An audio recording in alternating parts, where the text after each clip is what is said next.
Welcome to the channel. My name is Matthias. Today we're going to talk about New Warriors Volume 2. It started in 1999.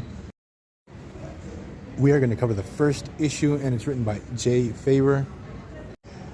Now, this series in general that only lasted for 10 issues didn't have the best stories, and I feel like the creative team had a hard time working with these characters. But some really curious and interesting things went down in the series. I also forgot to mention, I do have the Wizard Zero issue where we get a retelling of what went down in the first New Warriors run. We get to see Namoretta and Nova operating as superheroes fighting against Orca. Also, we get to see Speedball reminiscing about his days in the New Warriors and wanting to start up the team again.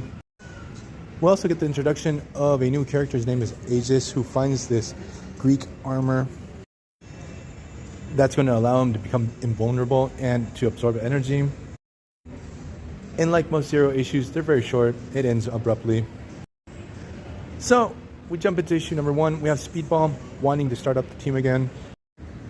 So he starts hitting up all the members that the New Warriors originally had. First, he goes to Firestar and Justice, who were on the Avengers during this time. And they sort of tell Speedball in the nicest way possible that they have bigger fish to fry, that they're in the big leagues, that they have a tremendous responsibility on the Avengers. I really love how Justice is characterized, that he's just a real big stick in the mud. Also, we get to see that Justice has his broken leg, that he broke it on one of his Avengers missions. And it stayed broke for a really long time. It was really weird to see that. Normally in comic books, you would see a hero get messed up or have a broken leg or something, and maybe the next issue, they're already okay. Then he goes and visits Rage, who's actually living at this very stuffy private school, but he's super happy there. It seems that Night Thrasher is paying all the bills. Then Speedball calls Night Thrasher, who also tells him he's not interested in joining the team. During this time, Thrasher was actually working for Tony Stark and heading the Stark Industries Seattle office. Then Speedball goes and pays a visit to the Power Pack. They don't want to join the New Warriors. Then he asks the Slingers. They laugh him away. Then he approaches Cloak and Dagger. They're not interested either. I guess it's very possible that during this time Ben Reilly wasn't around. He was dead. Because Scarlet Spider-Man was part of the New Warriors very briefly. I guess the writer totally forgot that Slapstick was on the New Warriors very briefly too. And last but not least, Speedball approaches Darkhawk. He also tells him no.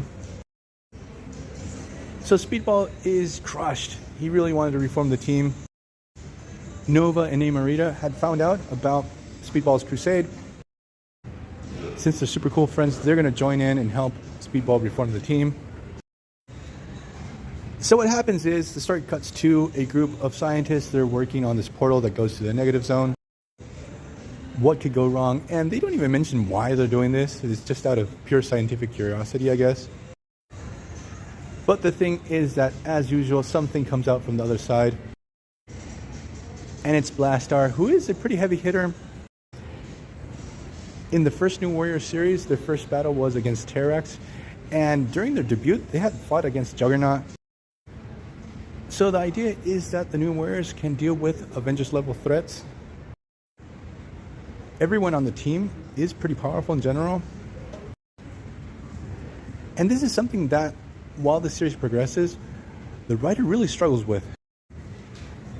Outside of this first issue, he really downgrades the powers of all the members. And also during this run, they act like bumbling idiots, like they have zero experience.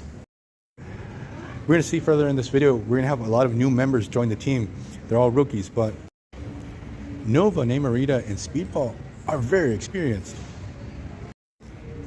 Nova has been a superhero for a very long time by this moment. So what happens is the New Warriors, at least the 3 members that we have at this moment, find out about this whole situation with Blastar. They jump into action, and while they're going to this lab, they actually are joined by Turbo. This is a character that also had history with the New Warriors, but this is a new Turbo. I think that the original one died. So what happens is Nova dives headfirst into battle, and he gets blasted really hard by Blastar. That sounded really redundant. I'm sorry. The thing is that he's sent flying and he crash lands in the projects. It seems to be a real tough neighborhood, and there he encounters the protector of that place, Aegis, who offers to give Noah a hand to fight against Blastar. He shows off that his powers make him completely invulnerable, and Noah's like, hell yeah, I'll take you into battle. Justice and Firestar also join in on the battle because they saw their teammates fighting on the TV.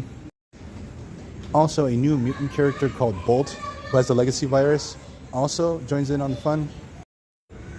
So the combined forces of all our heroes are able to stop Blastar. There's actually a pretty fun moment once they have defeated the villain. Blastar is completely unconscious, and they don't know what to do with him because he's not from Earth, so they don't know if they can take him to prison.